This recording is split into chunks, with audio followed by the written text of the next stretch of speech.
ఇయాల రేపట్లో ఒడిచేటట్టు లేదు. కాంగ్రెస్ సర్కారు చేసిన కులగణన సర్వేలోల్లి. త్రివిక్రమ్ సినిమాల ట్విస్ట్‌ల తీరుగా ఎన్నెన్నో వార్పులు తిరుగుతున్నది. కులగణన కథ క్లైమాక్స్ ఎక్కడ ఎండ్ అయితదనేది ఎవ్వలకు తెలుస్తలేదు. షిలికి షిలికి గాలి వాన అయ్యేటట్టే కొడుతున్నది. గాలి వచ్చినప్పుడే తూర్పాల పట్టుకోవాలి అన్నట్టు చేస్తున్నారట కాంగ్రెస్ పార్టీ వాళ్ళు. దేశంలోనే మొదటిసారి కులగణన వర్గీకరణ చేసిన పార్టీ ఆయే. అందుకే దాని ఫలితాలు పార్టీకి పతార పెంచాలని ప్లానింగులు వేస్తున్నారట.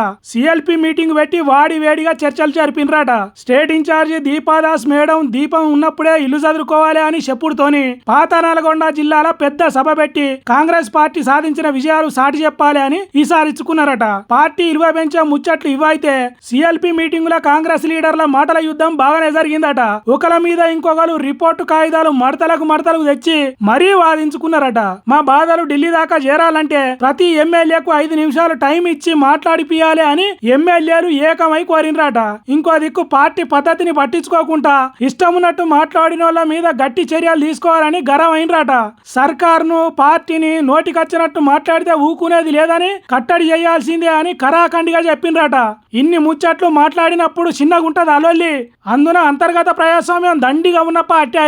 అందుకే నువ్వా నేనా అన్నట్టు రచ్చ అయినాయట చర్చలు. పార్టీని కాదని మీటింగ్ పెట్టిన ఎమ్మెల్యే అనిరుద్ రెడ్డి సర్కారు చేసిన పనిని తప్పుపట్టిన ఎమ్మెల్సీ తీన్మార్ మల్లన్న మీద ఎసొంటి చర్యలు తీసుకుంటారో తెలియదు గాని ఈ ముచ్చట్లన్నీ ఒకెత్త అయితే కారు పార్టీలో గెలిచి కాంగ్రెస్ పార్టీకి వచ్చిన ఎమ్మెల్యేలు సిఎల్పి మీటింగ్ కు రాలేదట.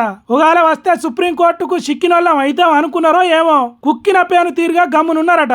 మరి చూడాలే ఇప్పటికైనా కాంగ్రెస్ పార్టీ లీడర్లు కామ్గా ఉంటారో లేకుంటే ఎప్పటి తీరుగానే ఎడ్డేమంటే తెడ్డేమంటారో.